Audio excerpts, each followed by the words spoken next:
All right. All right. Welcome, welcome.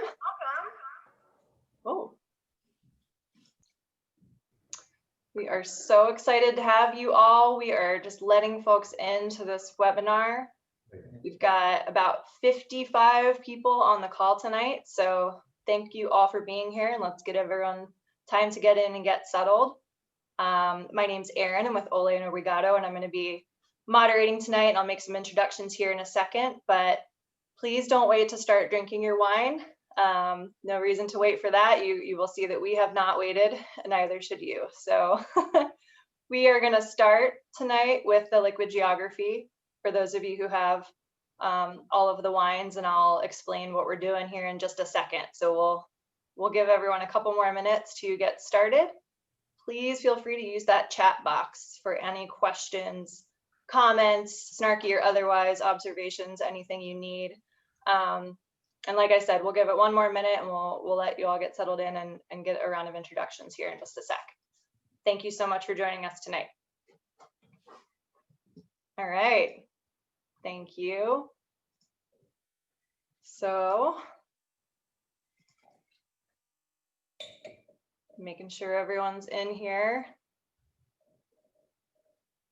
Okay, so welcome to Ole and Obrigado Experiences. We're doing a food pairing session tonight, and we are so fortunate to have some phenomenal guests. We're gonna introduce our guest to you in just a moment. I'm Erin Drain. I'm with Ole and Obrigado, and I'm gonna moderate this fun, interactive food and wine pairing experience for you today. For those of you who aren't aware, although most of you will be, Ole and Obrigado is an importer of artisanal wines from Spain and Portugal. Tonight we're tasting all Spanish wines, which is one of the reasons why we have Rick Fisher on with us. We're so happy to have you, and I just want to give you guys a couple tips, pointers for how we're going to rock and roll. So we've got the chat box for you for any questions during the presentation, and about 2/3 of the way through this session, we're actually going to invite everyone to come on and be on camera. So right now we're in webinar format, and that's because we want to show you how to prepare a couple dishes, and the best way to do that is to have as few people on screen as possible. But we also want to see you and say hi and have a toast later in the session. So we'll be turning on all of you, making all of you panelists. So you're going to see your screen blip out for a sec. You'll come back on. You can be on camera if you want. Say hi, wave, and have a toast with us. So outside of that, as far as the wine order goes, for those of you who have all three wines, you are going to be tasting the Liquid Geography Mencia Rosé first, followed by the A Portela Mencia second, and then we're going to end with the La Antigua Clásico Crianza third. If you don't have all three wines, it's totally fine. We just put up a poll asking you which wines you're tasting. We always like to know what you've got in your glass. And we're going to tell you about all three wines anyway, so you might get really excited about one if you don't have it right in front of you. So I think that's the housekeeping. Hopefully you've got something in your glass and you're ready to go. So without any further ado, I want to present my colleague Nick Quinones, who's with Chef Matt, and we'll talk about them in just a sec. They are got a multiple camera view so they can show us what they're making, and we're so grateful that they're joining us from Atlanta. But I also especially want to introduce Rick Fisher from the Wine Scholar Guild. He's the Spanish Wine Scholar Education Director. Total plug. It's a great program. I keep my manual on my desk at all times. It's an incredible resource. If you ever want to learn about Spanish wine in the most depth that you could possibly imagine, this is the guy to talk to. So Rick, I'm gonna let you introduce yourself and your program, and then we'll get some chef and sous chef introduction so we can get started talking about food. Thanks, Erin. And thank you for the shameless plug of the Spanish Wine Scholar program. So everybody, it's great to be on with you today. I know some of you just took a scroll through the chat, and as Erin said, so I am the Spanish Wine Scholar Education Director for the Wine Scholar Guild. For those of you who don't know what our organization is we do certification and study programs on the wines of France, Italy, and Spain. I created the Spanish program and wrote the manual that Erin was gloriously waving in front of the camera. And so now I direct the program and I teach online. and do all, and I am all things Spain. I am the ultimate Hispanophile, and so excited to be on with you guys today. So I'm going to go ahead and pass this back over to you, Aaron, so that you can introduce Chef. Awesome. And I'll be jumping in from time to time with everybody. So don't hesitate to ask questions in the chat box. I'm around the whole time. So we're so glad to have a chef that's incredibly talented and also a chef that loves wine. So we're going to be talking about the wine while we're talking about food, and that's going to make it really fun. And hopefully that's what you're doing at home. So without any further ado, we've got Chef Matt Ridgway from the Castellucci Hospitality Group based in Atlanta. He's at Cooks and Soldiers, which is a really Iberian and especially Basque influenced restaurant that I can't wait to go to someday when I can. Nick Quinones is our Southeast Market Manager for Ole and Obrigado and has worked with Chef Matt for many, many years. So the two of them are going to take us on a pretty fun tour through really kind of a great skill that not a lot of people have, which is making a charcuterie board. So I'm going to hand it over to you guys. Tell us what you've got and start showing some stuff, and we'll probably pepper you with some questions from the audience as they come up, and certainly with some commentary on the wines if you like. And like I said, I'll be here. I'm sort of the timekeeper, keeping us moving along so that we can all make sure that we have time to chat at the end. So thank you, and let's go. I'm a classic overdoer. So when we put together the charcuterie board, we had in mind to do the charcuterie that we get from for Cooks and Soldiers and from the Basque and Spanish region, but also we also thought about everybody's from around the country. They may not be able to get everything from one locale. So I kind of overdid it and did a wide variety of meats and cheeses. But I think the important thing is variety, texture, and kind of mixing it up a little bit with things that people know and things that maybe they're surprises for people. For sure. And we're super excited to get into the charcuterie board. But Matt, tell us a little bit about you, Cooks and Soldiers, and CHG in general. I joined Cooks and Soldiers about 3 years ago. One of the reasons I actually did join Cooks and Soldiers is because of Nick Quinones, for sure. He was one of the best Psalms and general managers in the city, so I wanted to work with him. My background is mainly French and French Basque. I worked with the French for 26 years, and so this was a really interesting parlay in doing both French and Spanish. So I was really excited to join the team and kind of move Cooks and Soldiers to even be more Basque. Let me tell you, when Matt came in the door, like when I saw his resume and he came in and we talked, and then when we ate his food, it was like, I mean, just the bells were ringing. We're just like, get, acquire. Like I talked with Fred, who's the proprietor of Castellucci Hospitality, and I was like, we cannot let this guy slip through our fingers. We must retain him, because Matt is just such amazing pedigree. He's worked with so many James Beard chefs throughout the years, and his skill set is unparalleled. He can just do anything. So CHG, he works for Cooks and Soldiers. Overall, 6 restaurants operated in Atlanta. 3 of them Spanish concepts, 2 Iberian pigs, and 1 Cooks and Soldiers, and then another concept called Bar Mercado, which is Latin, and then 2 Italian concepts, Double Zero and Sugo. I work with Ole and Obrigado, as Aaron mentioned, but I worked with CHG for 3 years. So Matt and I are very close. And of course, CHG as a company is very close to me, very dear to me. So I wanted to make sure we introduced why Matt and I know each other so well and have worked together for so long. So let's start talking a little bit about some of the selections you made for the meat and cheese and how you go about curating your ideal charcuterie board. Okay. So I don't know if everybody can see the charcuterie board right now. Well, yeah, Lana will bring it over, and Okay. I can lift up a little bit as well. So we try when we do the charcuterie board. I think about a couple things. Is one, if you see this charcuterie board, you say, "Wow, this is enough for say 4 to 5 people, 10 people." This is something my wife and I actually do every weekend. About this one board's worth every weekend. So I try to contrast things that, again, you would know, and then things that may be surprising people. So when we start with the sausages, I like dry cured sausages.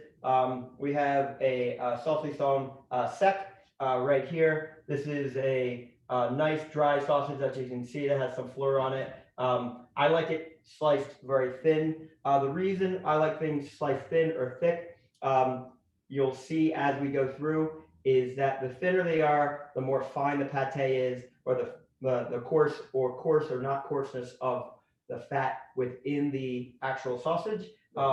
It'll allow it to, the fat will come up a little bit, the texture and the taste would be much nicer. Whereas say something like the chorizo, where I cut a little bit thicker, I like to chew it a little bit more.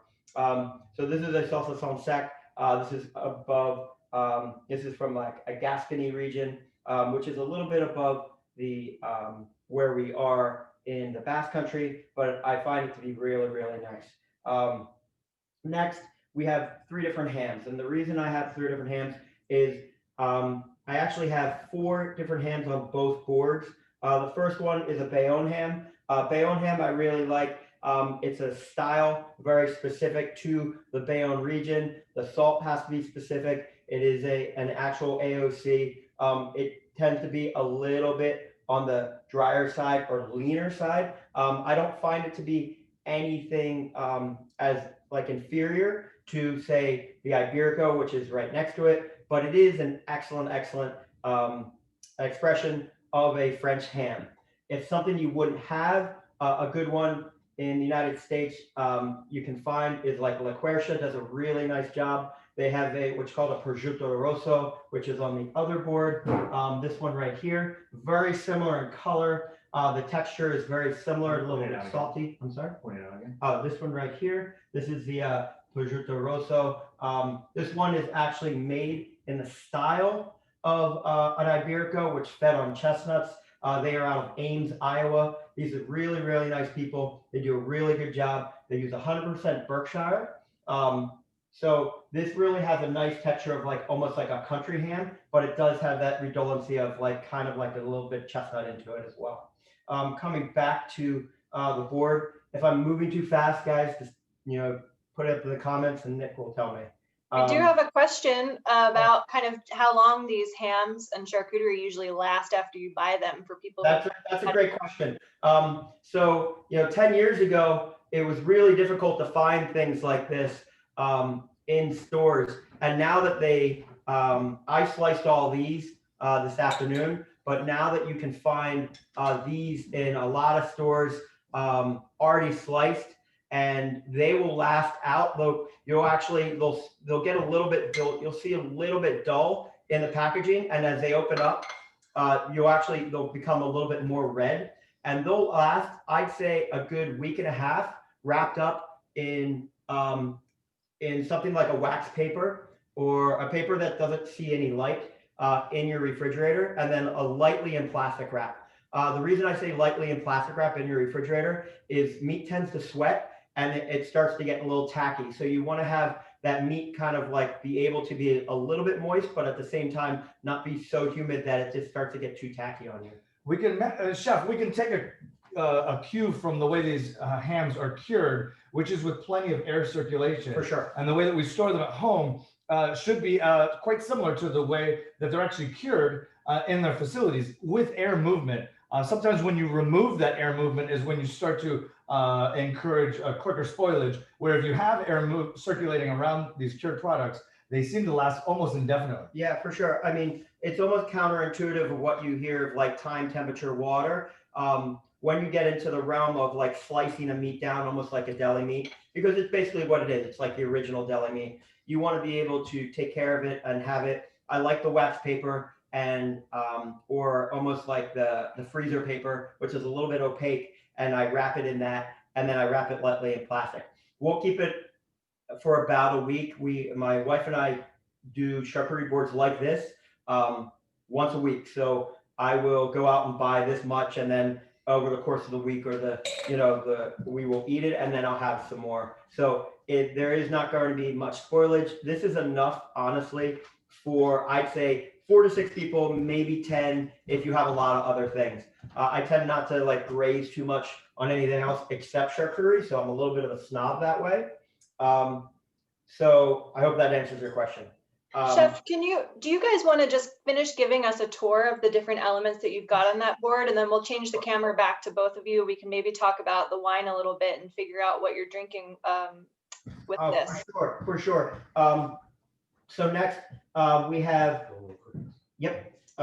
we have the Serrano and the Iberico. So the Serrano and Iberico, one is Serrano tends to be from like a Duroc, and the Iberico is the Blackfoot. This is like a superior ham. It's a lot of good muscle and fat striations in it. You can see it's a lot darker, where this one it's almost lean like a Bayonne, super supple, and a lot of great character. It melts on your mouth. We tend to slice this a little bit thicker than say your Bayonne or your Serrano, just because you want to have that nice mouthfeel.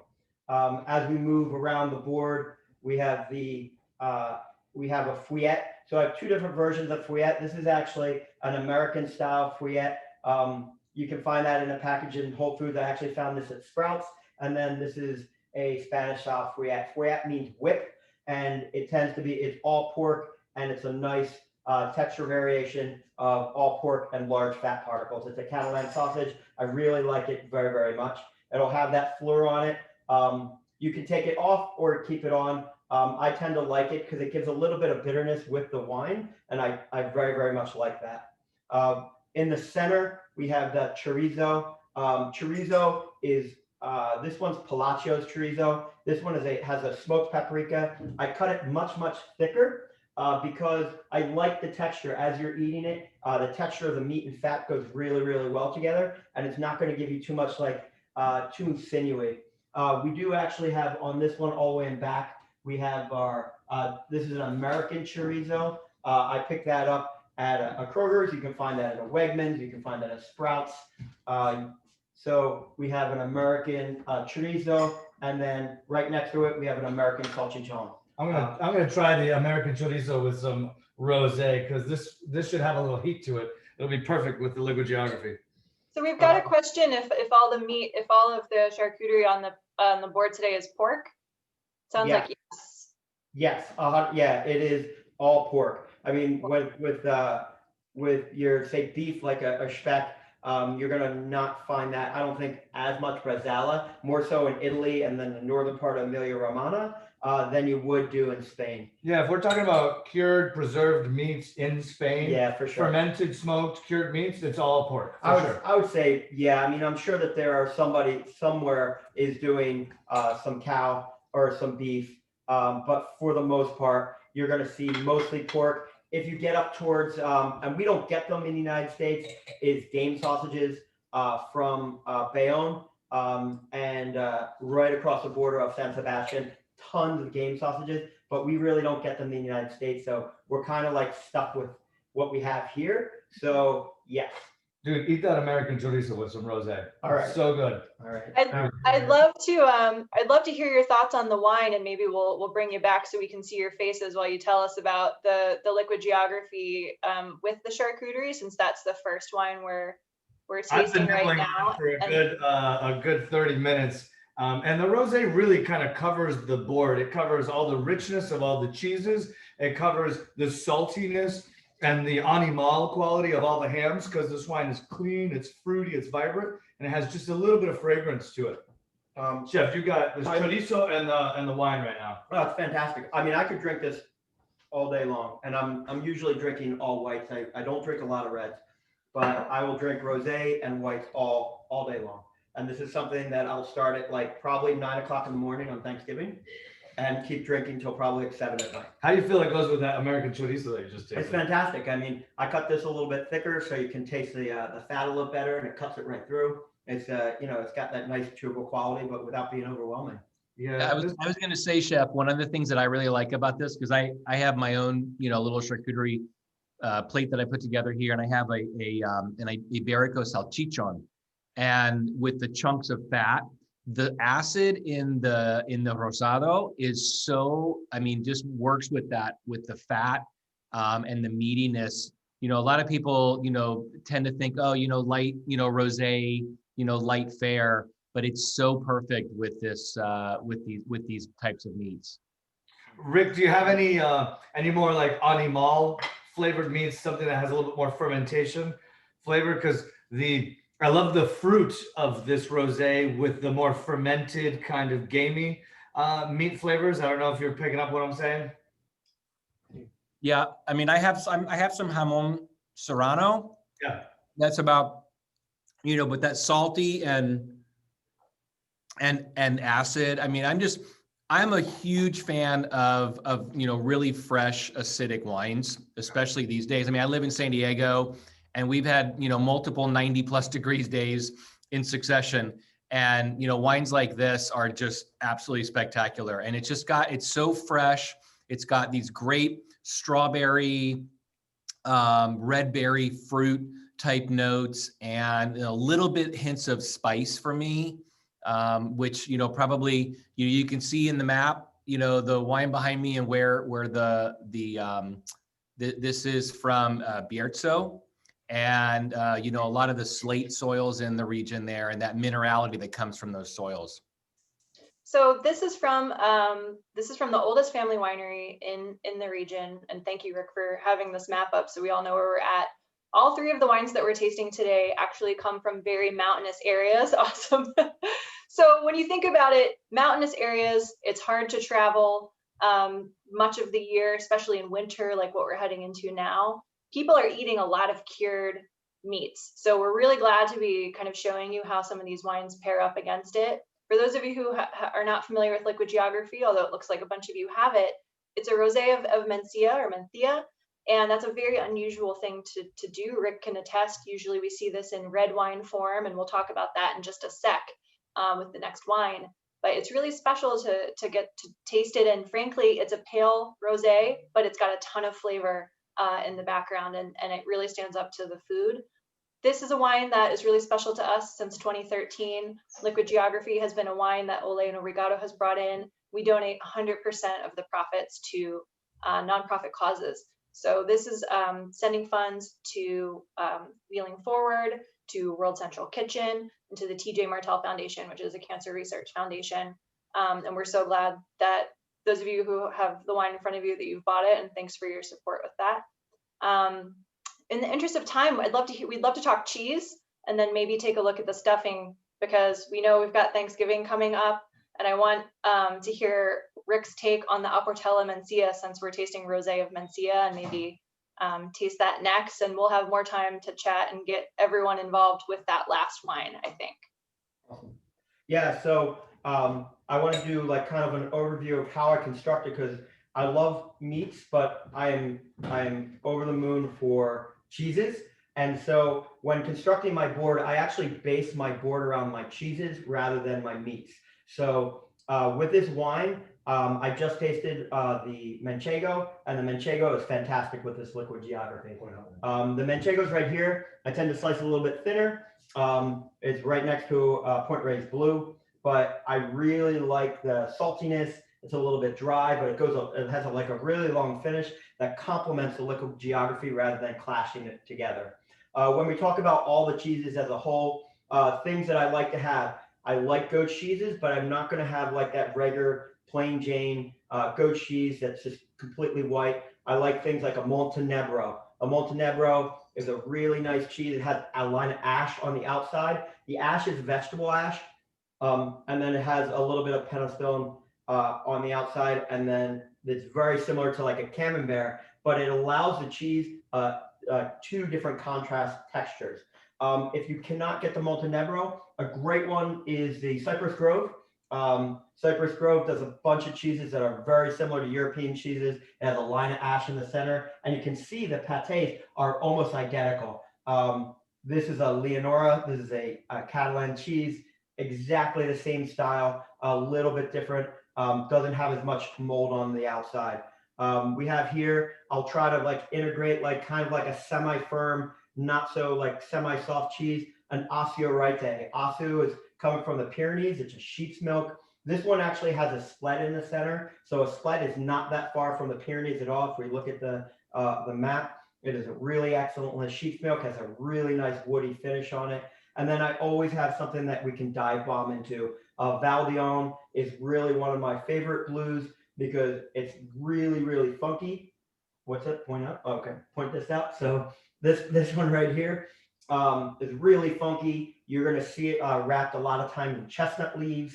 A good alternative, again, is a point raised blue back here. It's not as like funky as your Valdion. Also a Cabrales is going to be back here. The Manchego obviously is the one that I really, really like, but if not, you can get like a Keen's cheddar all the way on the end, or any kind of like Cabot cheddar. It's really, really nice and dry.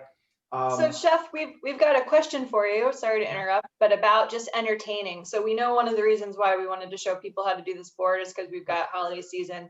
One of the questions we had was just about how do you stage all of the elements of the charcuterie board? Would you put out the pickles and the olives and then the meats, or do you put meat and cheese at the same time? Kind of a temperature question, but also just your recommendations. No, I mean, I like to actually, as you see the board, this is how I have it. So I'm not going to stage like the different, like bring one out. One of the, I think the most important parts of a party that a lot of hosts forget is to have the party, right? So you want to put everything out and then go drink.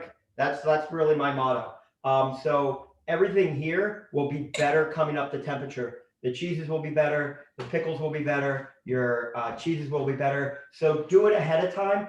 Pull it out an hour before anybody gets there and let it sit. It's going to get better. These are not going to spoil. These are all shelf stable. They're really, really nice. Your cheeses are going to come up the temperature and they're going to be way better than that like icebox refrigerator temperature.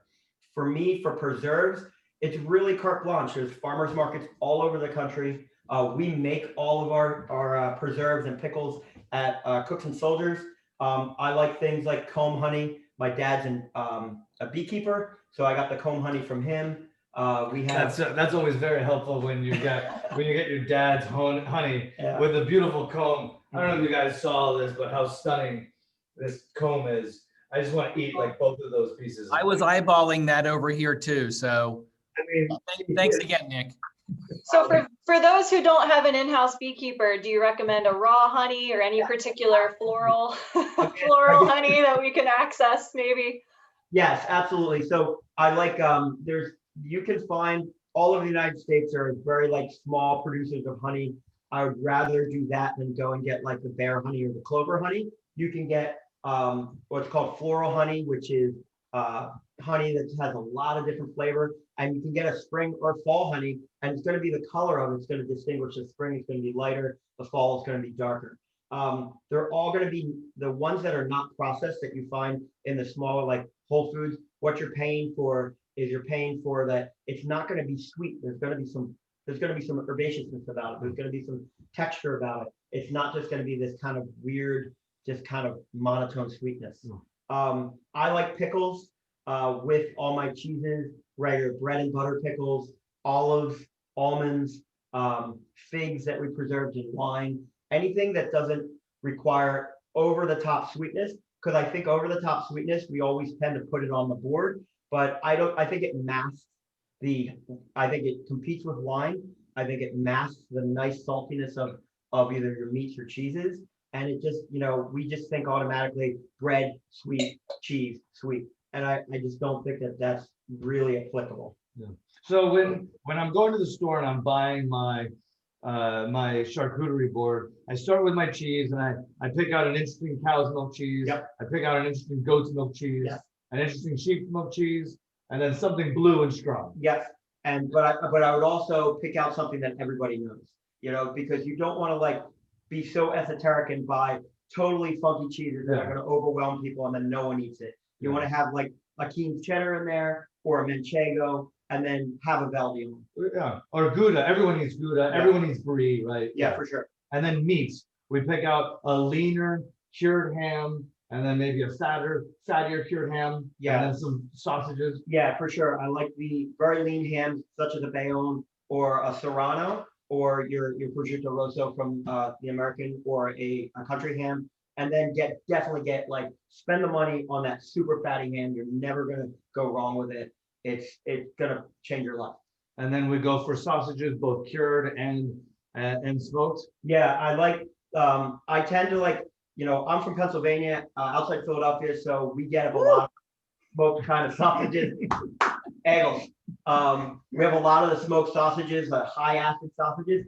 That's really great on the board too. The Lebanon bologna, the German style sausage, when you get into the middle of the country, they're very, very good. There's nothing wrong with that. I like mixing in something fresh like that, what I call fresh sausage, or like a summer sausage, in with the dry cured things, because I think that regionally you will see those different sausages have something that someone knows. They're more apt to try something a little bit out of their comfort zone. Yeah. So cool. Well, everybody, let's shift gears just a little bit. We know that Spain produces lots and lots of charcuterie and cheese, and so these wines make a ton of sense with those food items, right? But we also know we've got a major holiday coming up, and one of the classic dishes is stuffing or dressing. I think we've got a poll for you to figure out what you call it at home. I'm team stuffing personally, but maybe while you're setting up for that next dish that you're going to show us, Rick can weigh in on Valdeorras and red wine from Galicia, which is kind of a rarity sometimes, and maybe what we've got going on with this Mencia here. Yeah, I think we've got this poll going up in just a sec, and while you guys shift gears with the food, we'll talk wine for a few minutes. Yeah, super. So the second wine you can see from my background here is the Aportela from Valdeorras. This is the easternmost region in Galicia, which, as you can see, just situated right above Portugal. And I mean, this region is more white wine producing than red. But the grape Mencia, which is the same one if you look on the map, you can see how Valdeorras and Bierzo are right next to each other. And so the Mencia Rosé that we just had, and then we've got the red Mencia now from Valdeorras. And one of the great things, this is such a versatile grape, and I'm so glad that this was one of the wines that was chosen for the call today, because it's a perfect Thanksgiving wine. Whether you're eating turkey or ham, or you're a vegetarian and you're, making, mushrooms. Yeah, exactly. It's a really versatile grape, and this is an incredibly versatile wine. I mean, Alberto Orte is like winemaker extraordinaire. And for those of you who are on here, you probably have had many of his wines before, and I'm always enamored by his wines. And I love just the red notes on this. It's super fresh. The acidity is really nice. And I always like that little bit of a hint of spice and pepper that you get with Mencia as well. Because when you're thinking about, I kept thinking, I'm actually going to make chef's stuffing. See, there you guys know where I am. Okay, I'm stuffing, not dressing. So I'm going to make the stuffing this year, and I always do like a spice rub turkey. And so, this is the kind of wine that I think is just so absolutely fantastic with a dish, with, the combination of dishes like that. One of the things we love about this wine at Ole Obrigado is the versatility, of course, of the grape Mencia, and then also that it comes from an area that's increasingly a white wine region, like you said. So it kind of is a good compromise. If you got people who want the freshness and acidity of white, this is from a place that's got that sensibility, makes it really food friendly. I've actually got bottles of this in my cellar from 2012. And it's delicious. It's still fresh. It's got a little funk, it's something that you can kind of watch get a little funky, a little more savory over time. It should be really good offset to some of the foods that we eat at Thanksgiving. And of course, just for a glass. I was at this winery a few years ago. This comes from some pretty old vineyard sites in Valdeorras, in that kind of high elevation, remote part of Galicia, where you go to someone's house and they're like, hey, do you want some of my basement wine and cured meats? And you say, absolutely. And you never say that here in the States, you would, but there they know what they're doing, and it's a perfect match. I'm curious about what we've got going on with the stuffing, and I want to make sure that in about 8 to 10 minutes, we get all of you who are here hanging out with us tonight on camera. So we'll talk about this as best we can, no pressure, and we can always go back and forth to the food demonstration part. So what do you got, Nick? All right, we'll start getting the chef to share what he's cooking. He's browning some sausage, but I'll just say I'm drinking the Apportella with some of the meats and cheeses, and it also complements everything very well. I think all three of these wines you'll find go well with every facet of what we're cooking. So, Chef, I'll hand to you. He's browning off some sausage at the moment. So this recipe actually is not my mother's recipe. It's my mother-in-law's recipe. And this is not about sucking up, since I've known my wife for about 30 years already. But one of the important things is that in my family, we never stuffed the bird. We would actually put the bird, we'd have the stuffing on the side or dressing on the side. But her family stuffs the bird, and I was a little worried about that. But after having the stuffing in the bird, I was completely blown away. So this is regular, since outside Philadelphia, Italian sausage. We tend to, we're going to use a lot of the fat. We'll use all of the oil plus whatever renders off with the Italian sausage. The Italian sausage is going to vary from region to region. If you like a little bit more fennel in your sausage, just add fennel to it. Add fennel seed to it. Add Italian seasoning if you want to up it. I tend not to use the hot Italian sausage because I think the sweet Italian sausage goes much, much better. So as that browns, you can either, there's one or two things you can do is with toasting the walnuts. You can toast the walnuts separately, but I don't drain anything off. So I will actually add the walnuts into the actual browning of the meat as well. And Chef, sorry to interrupt, Chef, the sausage is pretty well chopped up. You've really gotten it to be a nice fine chop on the sausage. Yeah, so the sausage is going to come, you're going to get the loose sausage, not the length. And I like in between the big thick pieces and then some fine stuff. It gives you a nice different texture. As you're cooking the sausage out and your fat is there, you're going to toast off your walnuts. Down south, we could use pecans, but right now I like walnuts. We're going to follow the recipe, and we're going to toast that off. I will toast off the walnuts. As you can see, I'm at a medium heat, nothing too hot. And you're going to really kind of like, once you start to smell the walnuts and the toasting of those walnuts, that's when you're going to start to add a couple things. One of the things that I get asked a lot is when you add your spices and or herbs. I add my spices. If I'm cooking with a lot of oil and a lot of fat, you're always going to add your dry spices now. The reason is you want to open up those dried spices. It's really, really important. The second thing I get asked a lot is, and you see in a lot of cookbooks, is kind of vague on salt. It'll say like 2 tablespoons of salt, and that says put salt in.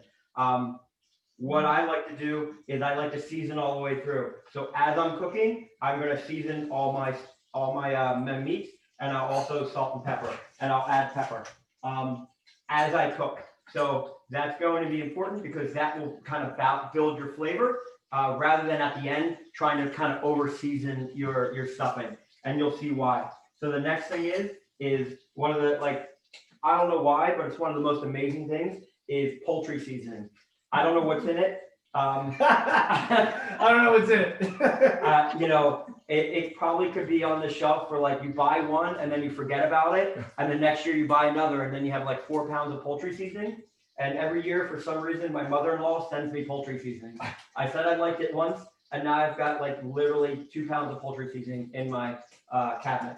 But I do like a lot of poultry seasoning. So I'll dust it on, and you can see it start to bubble. And you can see it start to open up. Okay, so that's important. And you start to smell it. And that's a really big indication for me is like knowing the smells of everything.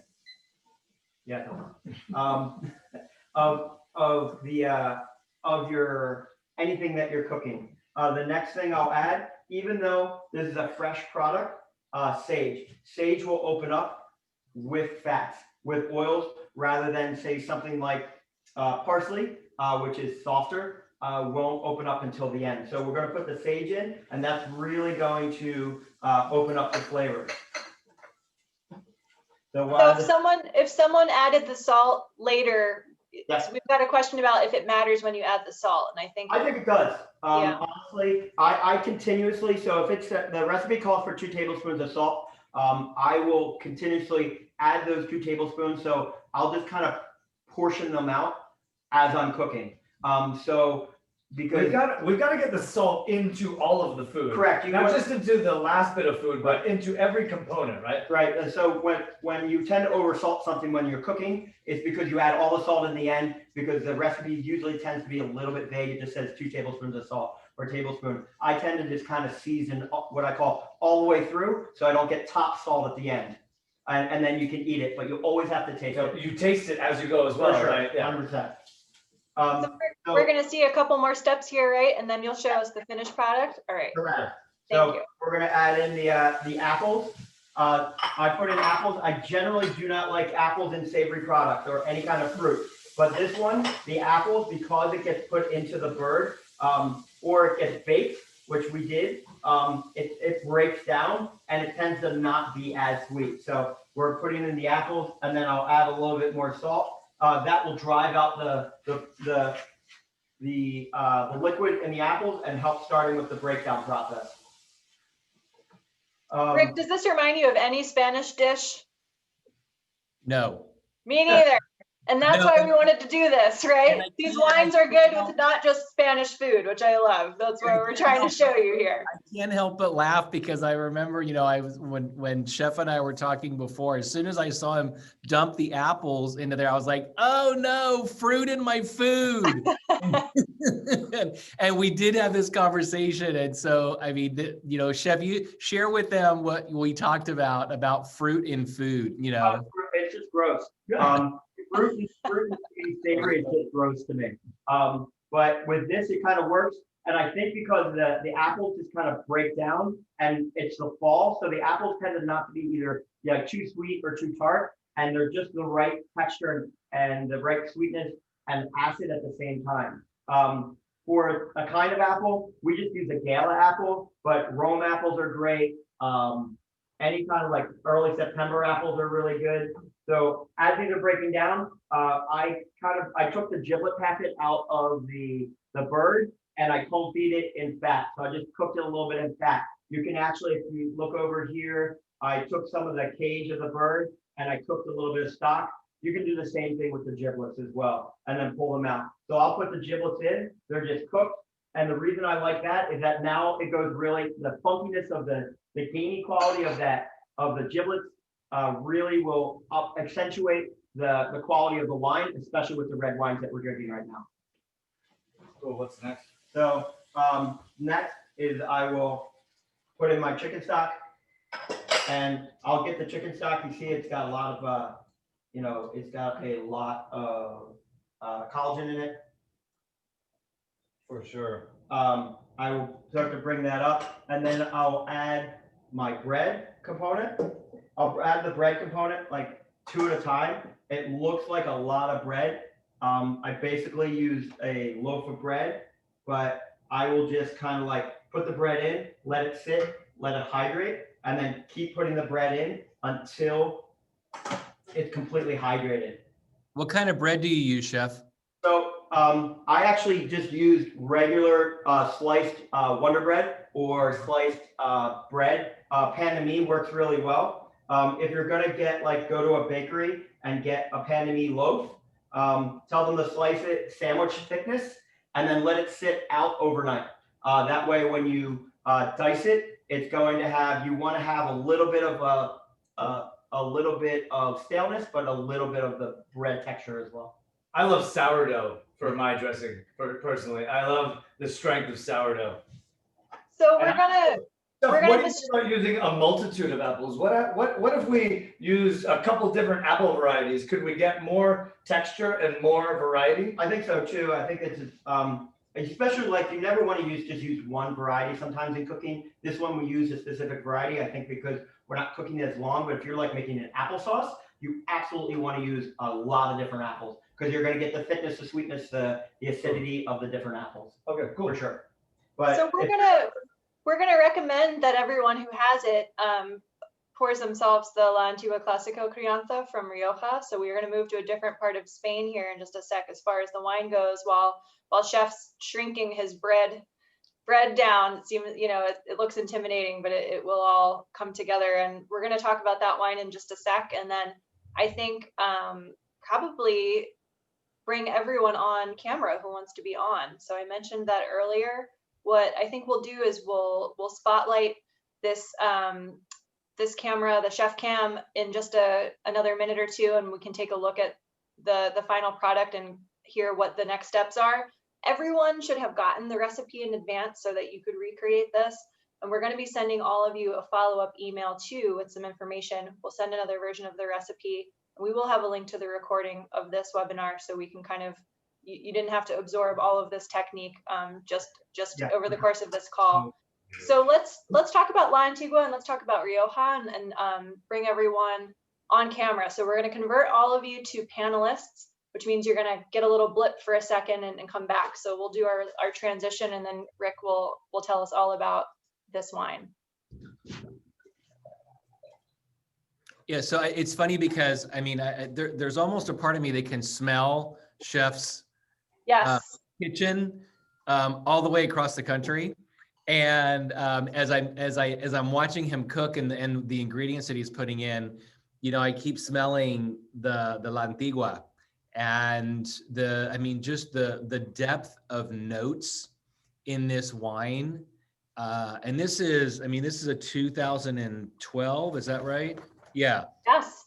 It's a 2012, and I mean, I think it's definitely developing, and this thing could sit down for a long time. It really can. I mean, it has such fresh fruit flavor or notes on it, but you can get the aging notes on here as well. And Aaron, I wanted to ask you, because as I was looking at this, I noticed, the way that the aging regimen from Alberto on this was, I think, 24 months in stainless steel and 24 months in the combination of French and American oak. Yes. And I mean, technically, with the time that it's now been in the bottle, it really could be a Reserva. Yes. And so I mean, it's absolutely it's spectacular. You can see if you look at the color, you can see it's starting to get a little bit of the hints of age on it. Mm-hmm. I love this. So this is a wine that we're so proud of at Oleno Regato. This is a wine that we kind of think of as a time capsule, where we look at this and we know that when we taste this wine, it's meant to be a wine that tastes like what Rioja would have tasted like 100 plus years ago. This is an area that's very remote called Sierra de la Demanda. So we're on the far extreme western edge of Rioja, north-facing vineyards, really cold. They're harvesting in November, a full month after most people finish their harvest. So there's a lot that's different about this wine, including the aging, as Rick has mentioned here. I'm trying to point to it, guys, but I'm always backwards in my thing. It's pretty much right where the arrow is pointing, because it is in that on the southern part of Rioja Alta, which is the southern part of the DOCA. Yes. And I mean, let me pop up a picture on here too, Aaron, of the vineyards, because I think that they're absolutely incredible to look at as well. I mean, you've got these old bush vines, mm-hmm. and look at the view. I mean, would anybody not want a house sitting right there on that property and looking out? It's incredible.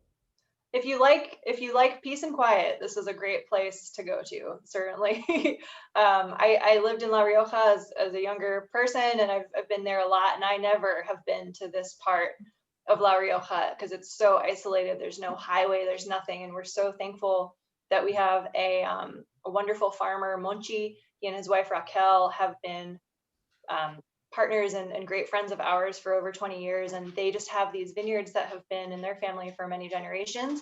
That's where this comes from. So this wine is a testament to these very old vineyards, these very special sites. this really is like how Rioja was typically made. It's also a crianza that can age, which is not how typically things go. And in fact, this winery, Alberto, who's the winemaker here, makes a Reserva and a Gran Reserva, which are aged for even longer than that, which is why this one is the crianza, if that makes sense. Wow. All I get from this is herbs on the nose, herbs and dried fruits. And that's why we thought it would be a good pairing with the stuffing, which maybe it would be a good time to check in on real quick. We know that Rioja is the most famous wine from Spain and that it's exceptionally food friendly. And I'm curious about what you guys think of this with your stuffing / dressing. And we want to hear from all of you now that you're on camera. It's good to see your faces. Please keep putting stuff in the chat, and in about 10 minutes, we'll let you guys unmute yourselves so we can all talk. You can tell them I'm just hydrating.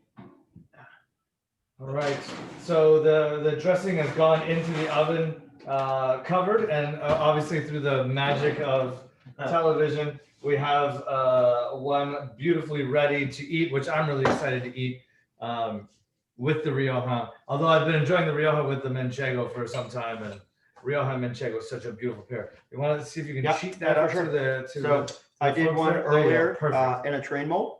So it kind of acts like if you put it in a bird. That's why I like the La Creuset. And it hydrates really nicely.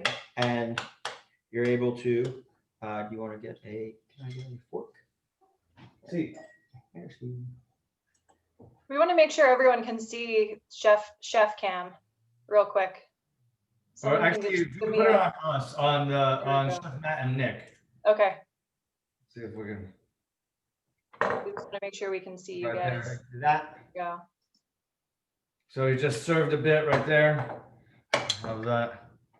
And I can't wait to enjoy this. Frankly, I'm gonna have it with the Apportella as well, because Apportella with, Thank you.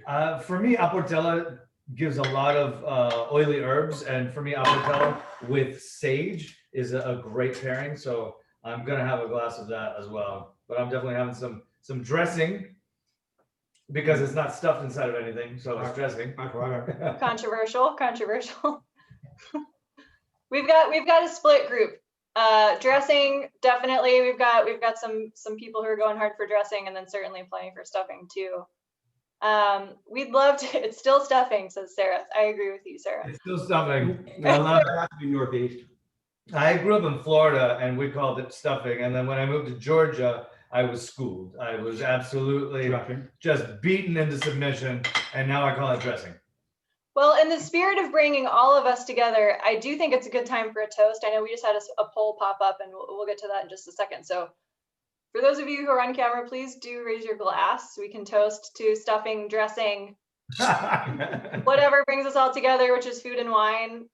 This is the third one of this series, and we're so excited to tell you more about those in just a second here. But we want to say cheers, salud, and thank you to those of you for joining us tonight. This is the part of the session where we get to chit chat a little bit more about what we've got going on. So I want to once again give a shout out to Rick Fisher and everyone at the Wine Scholar Guild, because they're doing incredible work and putting together a fantastic educational program. And one of the things that we do with our series is every month we have a different beneficiary for the tickets that you all bought when you joined us here tonight. And so we want to tell you a little bit about that, what we've got going on, who's benefiting from this tonight. Many of you are aware that this has been a really tough year for people in the hospitality industry. It's really a big struggle. People need to work, and people who aren't working are looking to still continue with professional development. And so we decided to raise some funds for a scholarship program at the Wine Scholar Guild, specifically to take something after our own heart, which is the Spanish Wine Scholar Program. So I'd like for Rick to tell us more about that.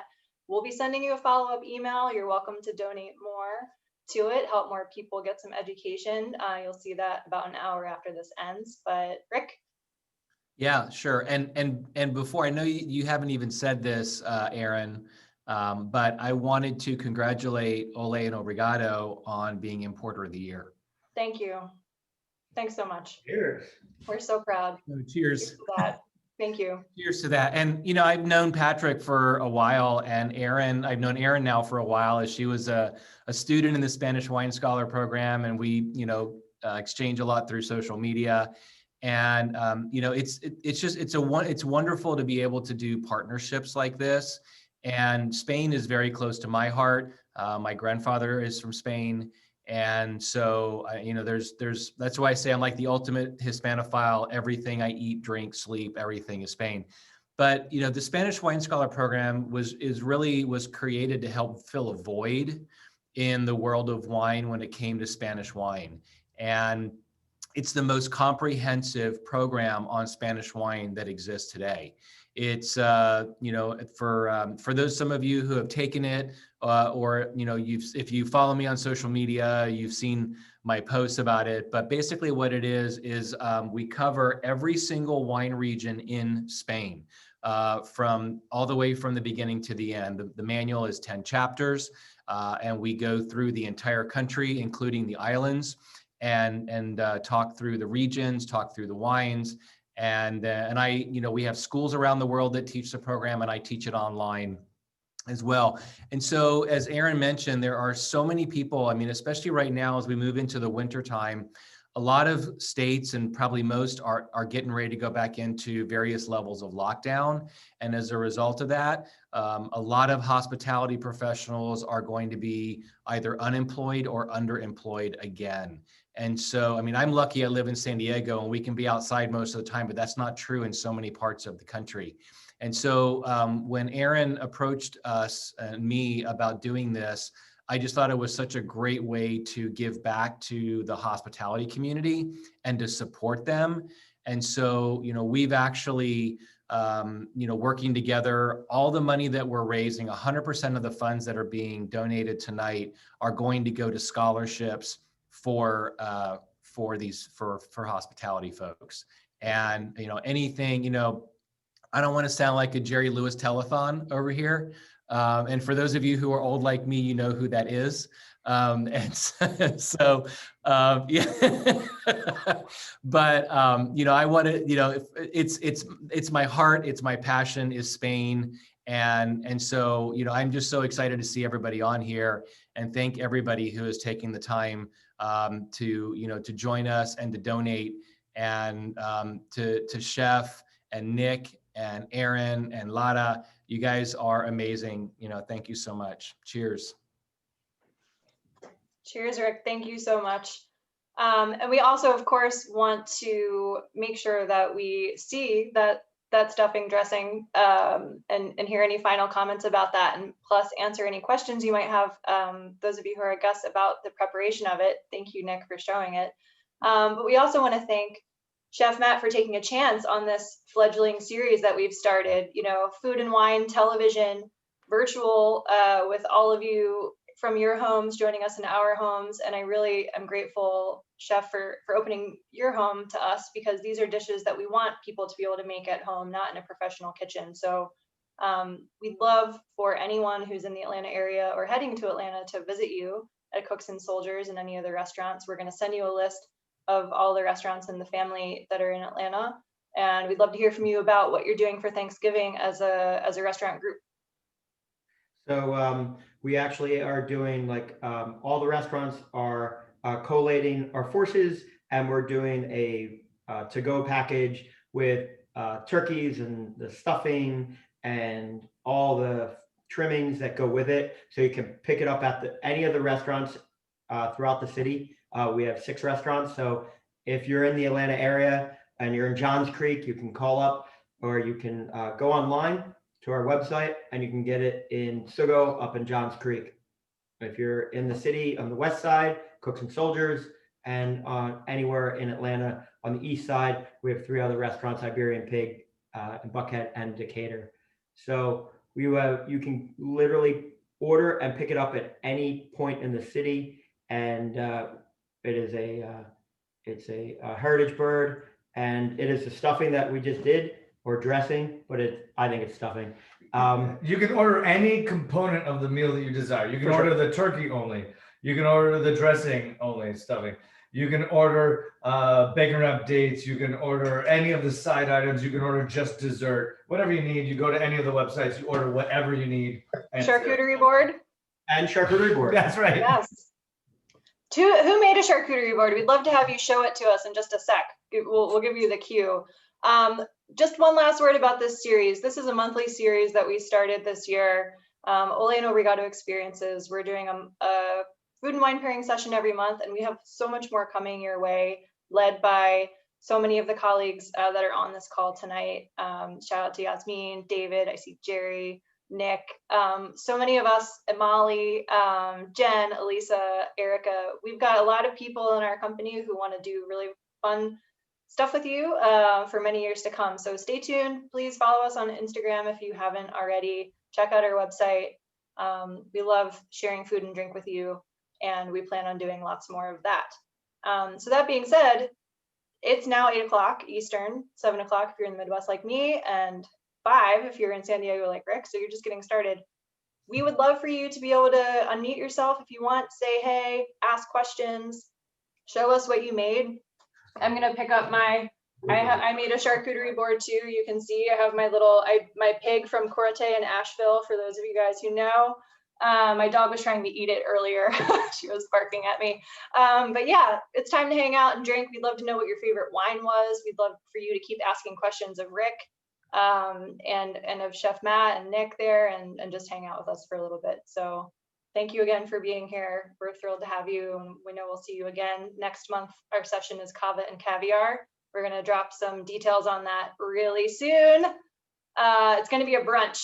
It's gonna be on a Sunday, so we can just kind of make a day of it.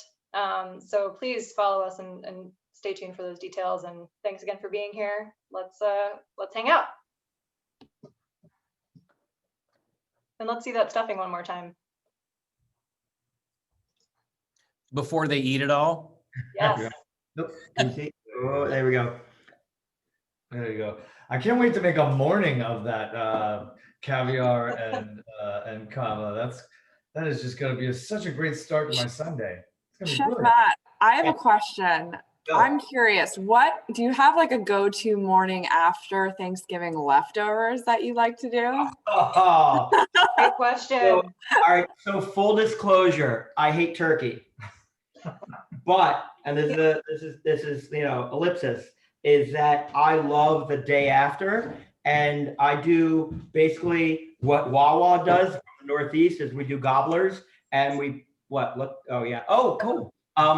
It's so weird. So we do stuffing on cranberry sauce with sliced turkey on bread. I put Comté cheese on it, and I bake it like an open faced sandwich. What kind of bread? Sourdough. Sourdough.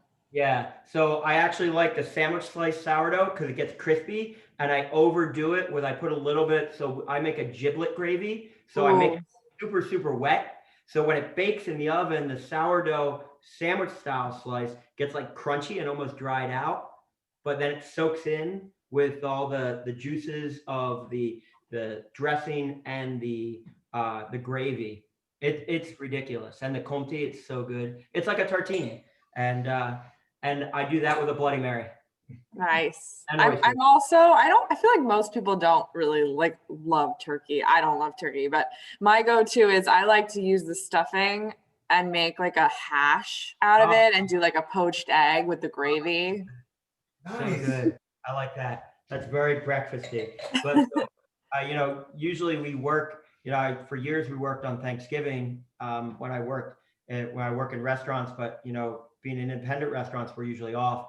But I'm usually so tired, so I get up about 12 o'clock, and then so by that time it's lunch or brunch, and so we do like champagne, charcuterie board, turkey stuffing, and everything. So we. Hey, Chef, that's cava, not champagne. Sorry.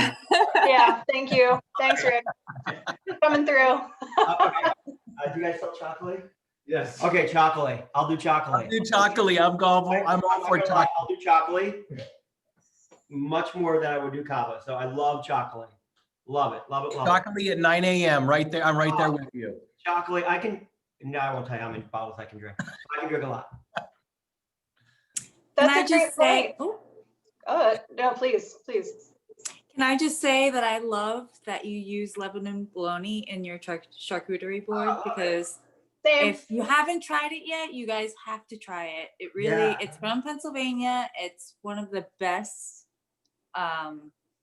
cold cut Yeah, for that I've sure. ever had. It's For it's sure. amazing. There's nothing And- wrong with the cold cut. And the Pennsylvania, Pennsylvania Dutch were, it comes from German, so they're what they call high acid sausages. So it's got that little twang to it from that, with the pH, and it's so good because it's smoked overnight, and it's so, they're within each region. Like I know some pig farmers that literally do their Lebanon bologna, and they'll ferment it in the oven overnight, and then they'll seal it, they'll pack it, and then they'll sell it at the farmers market. It's so good. I love Lebanon bologna. I grew up a latchkey kid, and Lebanon bologna and scrapple were always in my refrigerator. What about liverwurst? Liverwurst, with the They onion. make some really great liverwurst right now, and in Pennsylvania, I can't remember. It's Lancaster. In Lancaster, there's a stall there that they make their own liverwurst, and it's smoky because they smoke it. So good. Yeah, liverwurst is so good. You're making me want to fly to Pennsylvania right now, because I don't know that we have Lebanon bologna, and I love liverwurst. I grew up I in think they deliver. I God. live in New York, so I haven't visited Pennsylvania in a while. So I have Googled Lebanon bologna delivery.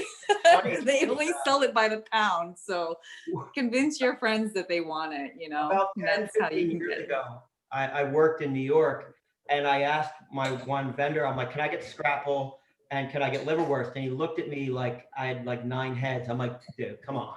And he literally had to cross dock it to another vendor to get me liverwurst and Lebanon bologna. I love this stuff. I mean, liverwurst, onions, and French's mustard on white bread. So good. Wonderful. So good. Well, kudos to you. We know in the mountains of Spain they're eating offal cuts too, right? The liver, the hearts, all the funky bits, and that's one of the reasons why these wines are perfect with that kind of stuff. So yeah, I'm with you on the PA roots, and also enjoying these wines with all those odd bits.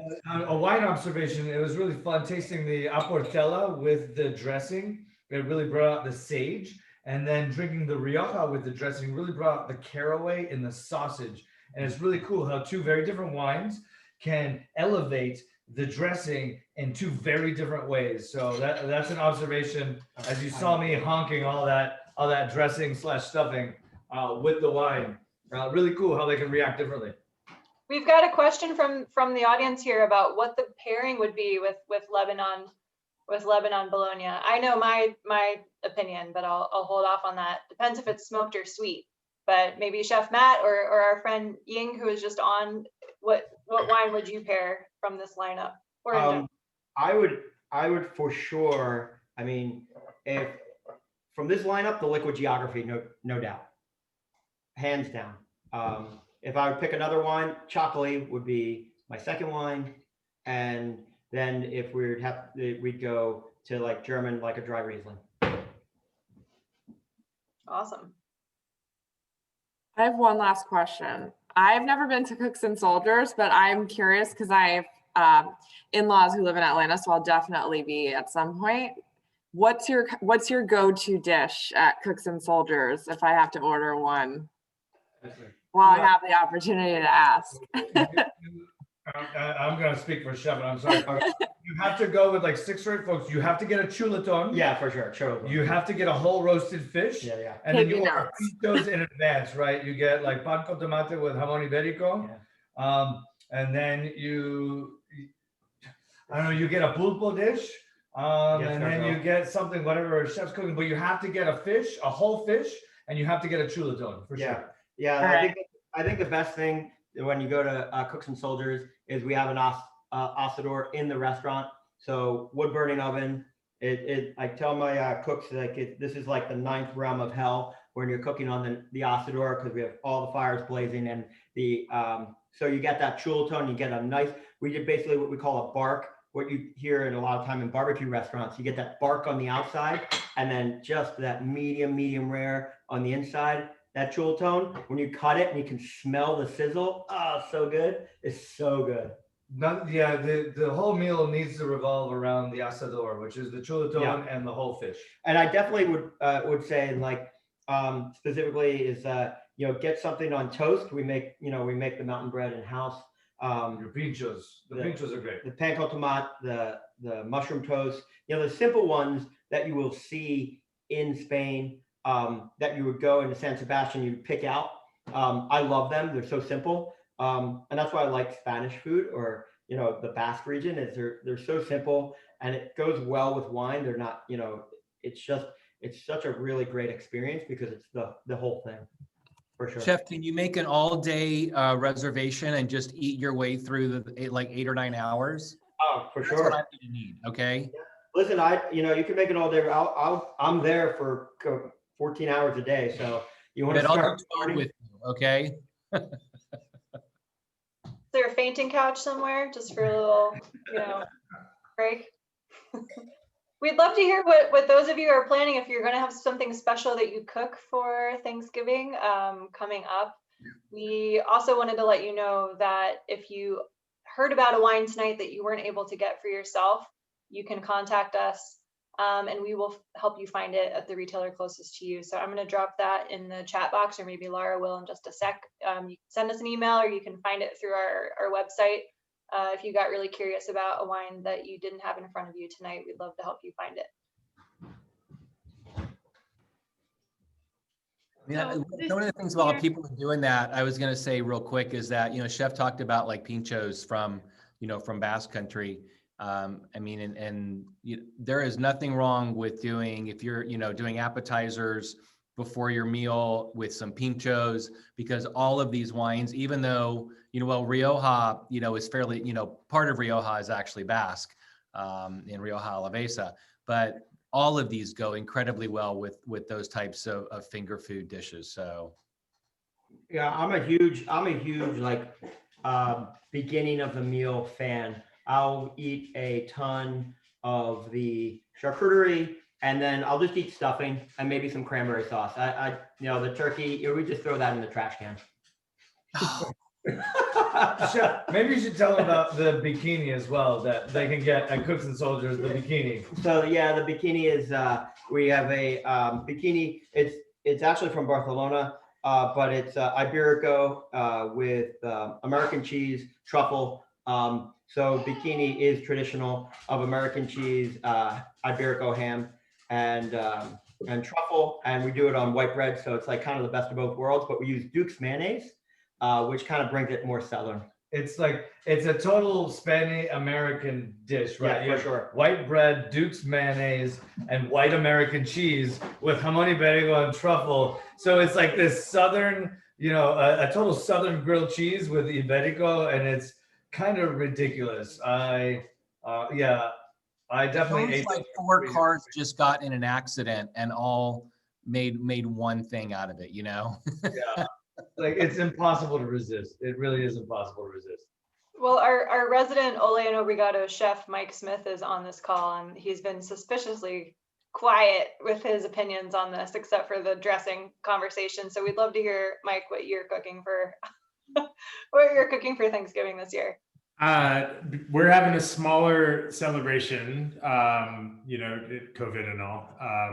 And so I'm doing what I've done. I actually did this for a smaller party a few years ago. I make a roulade of the breast.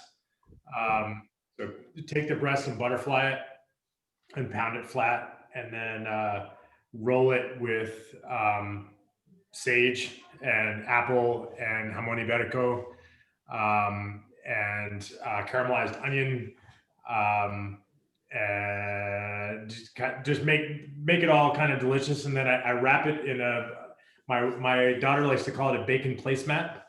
You make a lattice out of bacon, so kind of that way. But you make it in something you can wrap it up. You tie it, and then slow roast and brush with a little maple syrup, some sherry vin, a little bit of cardamom, a little bit of rosemary. It's pretty tasty. Works out. you get all those you get a little bit of the fruit thing going on, you get a little bit of the sweetness, you get a little bit of the savory. And yeah, it's a good pair. It works out. Well, we'll take any last questions and probably sign off and go keep eating our charcuterie boards or dressing and wherever the night takes us. So thank you all again so much for being here.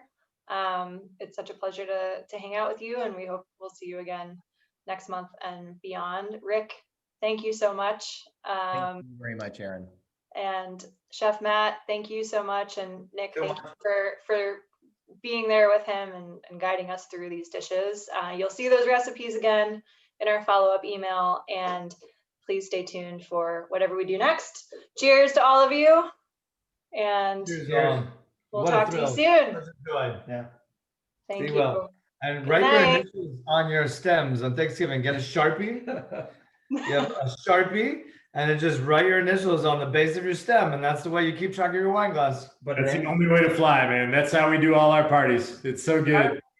Wine glass. Right on the base. It washes right off. Or you could just never put it down. I was gonna say, if it never leaves your hand, you don't have this problem. I don't Yeah. know what you're You just tie it to your wrists. It's no problem.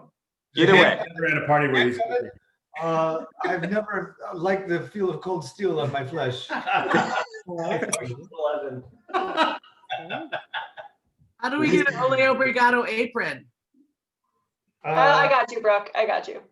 There you go. if she doesn't, I do. I got you. I'm surprised you don't have one, Brooke. This is an Olay imports apron. I need an Olay Obrigado apron. The upgrade. It's the Ole swag bag. Love it. Thank you all. Thank you and happy Thanksgiving. We'll see you soon. Thanks again for being here. Have a good night.